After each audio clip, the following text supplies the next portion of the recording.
Hello guys, welcome back to my channel. আজকে আমি বানিয়েছি ভাত ভাজা। দেখো, ভেন্ডি দিয়েছি, ঘরে যা ছিল সবজি তাই দিয়ে দিয়েছি। আলু আলু আর ভেন্ডির ভাজা করে ভাতের সাথে মিক্স করেছি। আর তার সাথে দেখো আলুর দম করেছি।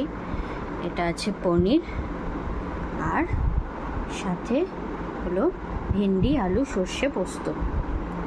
তো আজকে আমার আজকে রাতের খাওয়ার মেনু। তো তোমরা দেখে বলো কেমন হয়েছে, আর কমেন্ট করে জানিও। আজকে জগন্নাথ দেবের স্নানযাত্রা, তো সেই কারণে আজকে আমার ভেজ, তো আমি সেই কারণে আজকে এই আইটেমগুলো করেছি। তো তোমরা আমায় জানিও কেমন হয়েছে। চলো, তো আমার চ্যানেলটা যদি ভালো লেগে থাকে অবশ্যই subscribe, like, comment, share. Tata.